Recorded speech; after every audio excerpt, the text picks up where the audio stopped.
Hello students, welcome back to CBSE mind. और आज हम करेंगे class 10 maths chapter number 2 exercise 2.2 question number 2। Find a quadratic polynomials each with the given numbers as the sum and product it of its zeros respectively. तो हमने इस question में basically करना क्या है, हमने इस क्वेश्चन में एक क्वाड्रेटिक पोलिनोमियल फाइंड करनी है each with the given numbers, जो हमें गिवन नंबर्स है उनमें से, और वो गिवन नंबर्स किस बेस पे है।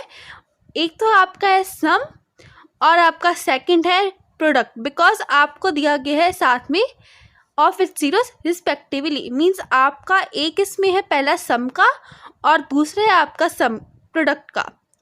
तो हमने क्या करना है, हमने क्वाड्रेटिक पोलिनोमियल बनाना है। मीन्स हमने इक्वेशन किस टाइप की बनानी है, हमने इक्वेशन उस टाइप की बनाई जिस इक्वेशन में आपका ax² plus bx plus c, हमने ये टाइप की इक्वेशन बनानी है इन जीरोस के बेस पे। तो मैंने आपके लिए first part 1/4 and -1, third part है आपका 0 एंड √5, फिफ्थ पार्ट है आपका -1/4, 1/4, सिक्स पार्ट है 4 and 1।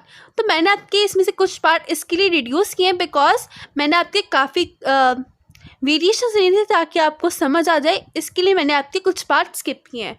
So let's started with the first part. तो फर्स्ट पार्ट में आपकी इक्वेशन क्या है, फर्स्ट पार्ट में है ये 1/4, 1।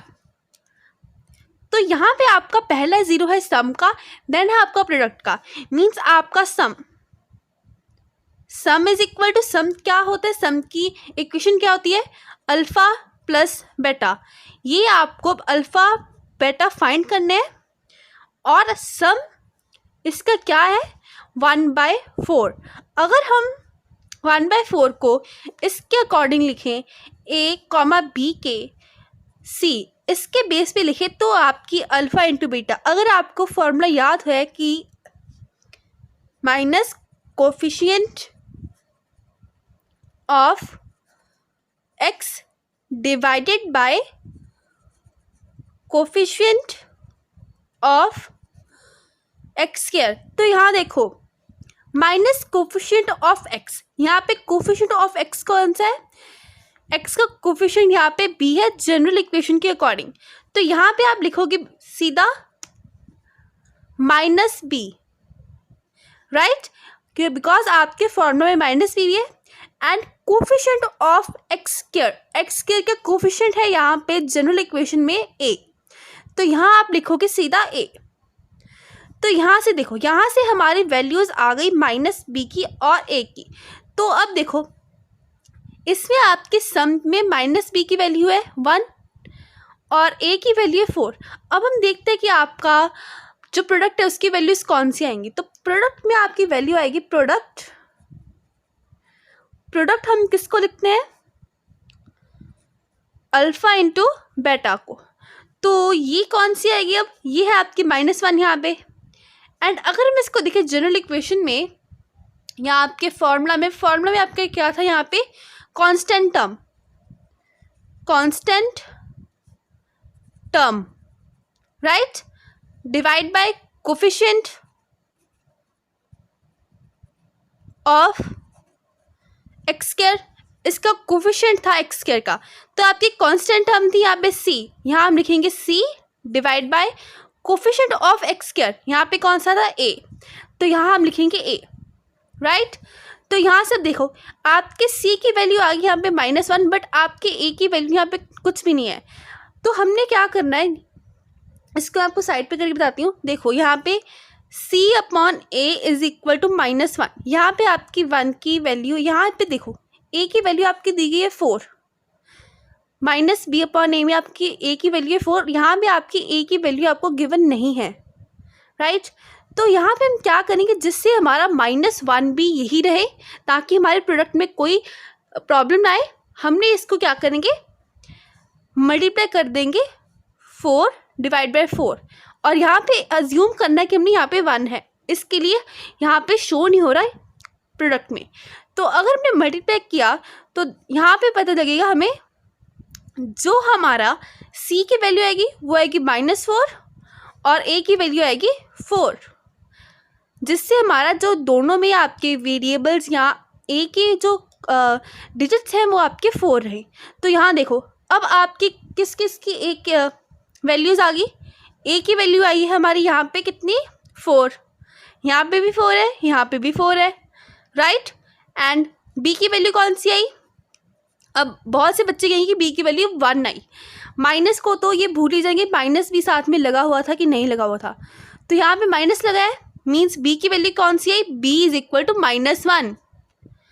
एंड C की वैल्यू कौन सी आई, C इज इक्वल टू -4। ठीक है, तो यहाँ देखो आपकी जनरल इक्वेशन कौन सी थी अब, ax² plus bx plus c, right. तो आपकी ये जनरल इक्वेशन थी। ठीक है, अब आपने क्या करना है, जहाँ जहाँ आपके a b c लिखे हैं वहाँ आपने इसकी वैल्यूज पुट कर देनी है। तो इसकी वैल्यूज पुट करके आपका आंसर कितना आया, यस आपका आंसर है 4x²।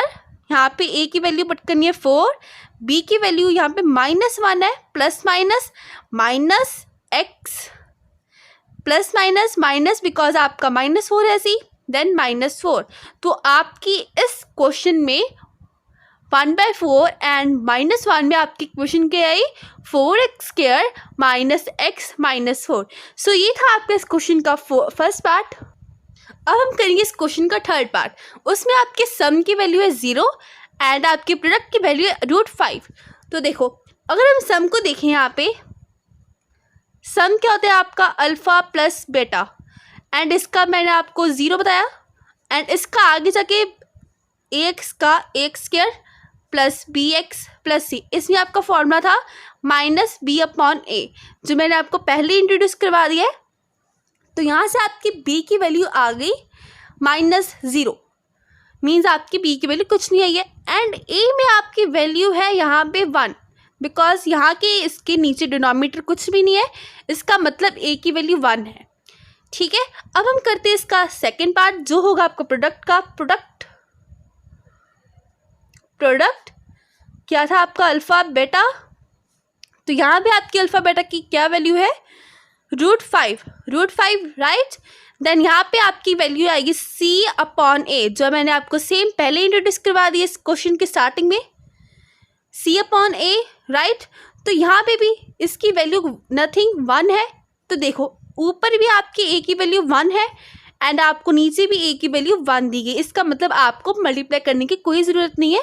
तो यहाँ देखो अब आपकी वैल्यूज़ क्या आई, अब आपकी वैल्यूज़ आई a is equal to, a की वैल्यू कौन सी थी, a इज़ इक्वल टू 1, दोनों में 1 है, इसका मतलब आपको मल्टीप्लाई करने की ज़रूरत नहीं है। देन b की वैल्यू क्या है, b की वैल्यू आई हमारी 0, चाहे आप -0 लिख लो चाहे आप सिंपल 0 लिख लो, राइट। देन आपकी अब c की वैल्यू कौन सी आई, c की वैल्यू आई आपकी इसमें √5, राइट। आपकी जो c की वैल्यू थी वो कितनी आई, वो आई √5। तो अब इसकी इक्वेशन क्या बनी, अगर आप इसको जनरल इक्वेशन देखो, ये थी आपकी general equation ax² plus bx plus c, right. तो यहाँ देखो अब इसके आगे आप a b c की वैल्यू पुट करो, यहाँ पे a की वैल्यू कितनी है 1, मीन्स आपको 1 लिखने की आगे ज़रूरत नहीं है, आप सीधे लिखो x²। देन आपकी b जो b है आपका वो +0 x² प्लस c की वैल्यू कितनी है √5। तो यहाँ पे आपने ऐसे नहीं छोड़ना, आप अब लिखोगे इसकी क्या वैल्यू आई x² प्लस √5, क्योंकि 0 से अगर ये मल्टीप्लाई होगा तो आपकी इसकी वैल्यू क्या आएगी 0, तो हम इसको नहीं इंक्लूड करेंगे। तो देखो यहाँ पे x² प्लस √5, तो हमारे थर्ड क्वेश्चन की थी वैल्यू 0, √5 एंड इसकी इक्वेशन बनी x² प्लस √5। तो अब हम करते हैं इसका फिफ्थ पार्ट, जो है हमारा कौन सा है, फिफ्थ पार्ट है हमारा -1/4, 1/4। तो इसमें भी सेम हम वैसे ही करेंगे। इसकी आपकी सम की वैल्यू कौन सी है, सम की वैल्यू है आपकी अल्फ़ा प्लस बेटा, राइट। तो देखो यहाँ पे -1/4 है, -1/4, राइट। तो अगर हम इसको इक्वेट करें माइनस बी अपॉन ए के साथ, यहाँ पे -1 है, यहाँ पे -b है, राइट। तो माइनस के साथ माइनस क्या हो गया, माइनस से माइनस कैंसिल हो गया। अगर हम इसके इक्वेट करेंगे तो माइनस माइनस कैंसिल हो गया ना, राइट। तो देखो a की वैल्यू आएगी आपकी इसमें 4 एंड b की वैल्यू आएगी -1, b की वैल्यू 1, राइट। अब देखो अब आपका प्रोडक्ट की क्या वैल्यू आएगी, product is equal to alpha beta. Alpha beta क्या होता है आपका, अल्फ़ा बेटा होता है इसमें 1/4 दिया है आपको, और आपकी इक्वेशन क्या थी इसमें c अपॉन a, राइट। तो c अपॉन a, यहाँ से आपकी c की वैल्यू 1 आ गई एंड a की वैल्यू 4। देखो अब आपकी ऊपर भी a की वैल्यू कौन सी थी 4, एंड आपकी जो प्रोडक्ट है उसमें भी a की वैल्यू कितनी है 4। इसका मतलब यहाँ भी आपको क्रॉस मल्टीप्लाई करने की कोई ज़रूरत नहीं है, ठीक है। तो यहाँ देखो अब आपकी a की वैल्यू कितनी आई, a की वैल्यू है यहाँ पे 4, दोनों में 4 है, इसका मतलब 4। b की वैल्यू कितनी आई, यहाँ पे देखो माइनस माइनस कैंसिल हो गया, मीन्स यहाँ पे आई b की value is equal to 1 and c की वैल्यू भी आई इज इक्वल टू 1। तो देखो आपकी अब जनरल इक्वेशन कौन सी है, जनरल इक्वेशन है ax² plus bx plus c, ये है आपकी जनरल इक्वेशन, राइट। अब हमने इसमें पुट करनी है, a की वैल्यू कितनी है 4, मीन्स यहाँ पे a की value 4 then x², right. Then आपके यहाँ पे b की वैल्यू पॉजिटिव है, मीन्स पॉजिटिव साइन लगेगा, इसकी वैल्यू x है तो और b की वैल्यू है 1, 1 into x means x, then plus c की वैल्यू कितनी है 1। सो ये था आपका इस क्वेश्चन का फिफ्थ पार्ट, जिसमें आपकी वैल्यूज थी सम एंड प्रोडक्ट की -1/4 एंड 1/4। तो इसकी इक्वेशन आई 4x² प्लस x प्लस 1। तो हम करेंगे इस क्वेश्चन का लास्ट पार्ट जो है आपका 6th पार्ट। तो यहाँ पे देखो, यहाँ पे आपकी प्रोडक्ट एंड सम की वैल्यू यहाँ पे 4 दी गई है एंड प्रोडक्ट की वैल्यू आपको 1 दी गई है। तो सम इज इक्वल टू, सम क्या होता है आपका अल्फ़ा प्लस बेटा इज इक्वल टू, एंड ये है आपकी इसमें वैल्यू 4 दी गई है एंड इसमें आपके जनरल इक्वेशन के साथ आपकी क्या वैल्यू थी -b upon a, -b upon a। इसका मतलब यहाँ भी आपका 1, ताकि आपके डिनोमिनेटर में कोई रहे जिससे आपको एज्यूम करना पड़े कि आपके a की वैल्यू 1 है, राइट। तो यहाँ पे देखो 4 अपॉन 1, इसका मतलब b की वैल्यू है -4, बिकॉज यहाँ देखो माइनस का साइन है, अगर मल्टीप्लाई होगा वहाँ जाके तो -4 आएगा ना, एंड इसमें a की वैल्यू आई 1। अब हम देखते हैं आपका इसका प्रोडक्ट का क्या आएगा, product is equal to alpha plus beta, right. तो यहाँ पे अल्फ़ा बेटा की वैल्यू कौन सी है 1। तो 1 की जनरल इक्वेशन में क्या वैल्यू होती है, जनरल इक्वेशन वैल्यू होती है यहाँ पे c अपॉन a, राइट। तो c अपॉन a में क्या होगा, देखो यहाँ पे भी कुछ नहीं है, मीन्स हम 1 लगा सकते हैं। तो c is equal to 1, c की वैल्यू कौन सी आई 1 एंड a की वैल्यू यहाँ पे भी सेम है एंड यहाँ पे भी सेम है, a इज इक्वल टू 1 यहाँ पे भी है, a इज इक्वल 1 यहाँ पे भी है। इसका मतलब हमने इसको मल्टीप्लाई नहीं करना किसी डिजिट के साथ। अब यहाँ देखो, अब आप लिखो वैल्यूज़, a की वैल्यू कितनी है यहाँ पे, a की वैल्यू आई यहाँ पे 1, राइट। देन आपकी b की वैल्यू कितनी आई, b की वैल्यू आई यहाँ पे -4, माइनस यहाँ पे कुछ नहीं है, कैंसिल नहीं होगा, यहाँ पे मीन्स पॉजिटिव है, positive negative is equal to -4। Then आपकी c की वैल्यू कौन सी है, c की वैल्यू यहाँ पे 1, राइट। तो अगर हम इसको जनरल इक्वेशन में पुट करें तो ये थी आपकी equation ax² plus bx plus c। देखो अब आपके a की वैल्यू कौन सी है, a की वैल्यू 1 है, मीन्स यहाँ पे आ गया आंसर आपका x², then positive plus negative, then b की वैल्यू कौन सी है, b की वैल्यू यहाँ पे -4, तो माइनस का साइन पहले लगा दिए 4x प्लस ये आपका पॉजिटिव 1, मीन्स इसकी वैल्यू है 1। सो ये था आपका 6 पार्ट, जिसमें आपके सम एंड प्रोडक्ट थे 4 and 1 एंड आपकी equation I x² -4x + 1। So this was your question number 2 of exercise 2.2। Hope like this video, share this video and subscribe to my channel for such more videos.